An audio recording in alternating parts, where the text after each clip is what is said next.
मराठा समाजाच्या मोर्चाला जी परवानगी नाकारण्यात आली आहे, आत्ता मला त्यांनी पत्र दिलेलं आहे। सकाळपर्यंत आम्हाला सांगितलं होतं इथे काम सुरू करा आणि आत्ताच मला त्यांनी इकडची देखील परवानगी नाकारण्याचं पत्र आम्हाला दिलेलं आहे। या त्यांच्या कृतीचा मराठा क्रांती मोर्चा महामुंबई महाराष्ट्रातर्फे आम्ही निषेध करतो।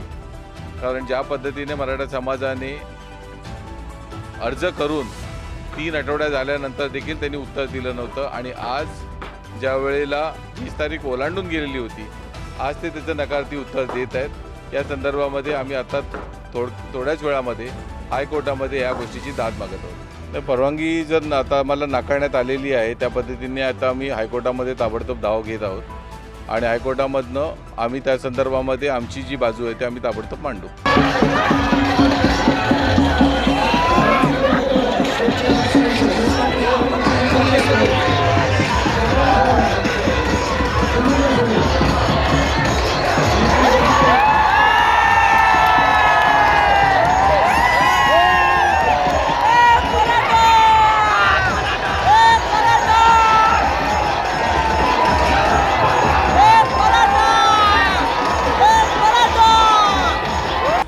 मला असं वाटतं की ते काय आजच आले नाही, ते निघाल्यापासून आज जवळजवळ 8-10 दिवस झाले आणि ते त्यांचा मार्गक्रमण करत येत आहे। सरकारची ही जबाबदारी बनते की सरकारने त्या सगळ्या व्यवस्था करणं आणि उद्या ट्रॅफिकची व्यवस्था असेल किंवा नागरिकांना त्रास होऊन हे सरकारने करायचं आहे आणि ते करत आहेत। माझी माहिती काल पुण्यात होते, मी पुण्यातली माहिती घेतली, त्याच्या अगोदर मी औरंगाबादची माहिती घेतली।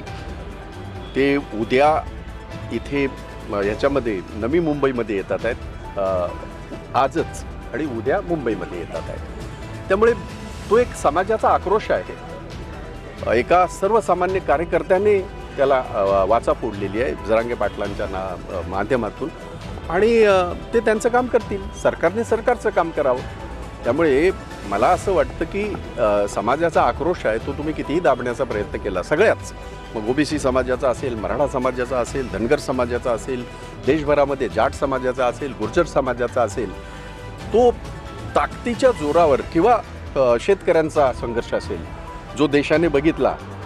दिल्लीमध्ये जे आपण बघितलं की इतके लोक तिथे शहादत झाली, जवळजवळ 370 दिवस 700 शेतकऱ्यांची शहादत झाली। त्यामुळे हा आमचा डॉक्टर बाबासाहेब आंबेडकरांच्या घटनेने दिलेला अधिकार वापरत असताना तोच जरांगे पाटील सुद्धा वापरत आहेत। सरकारने ह्याची काळजी करायची असते।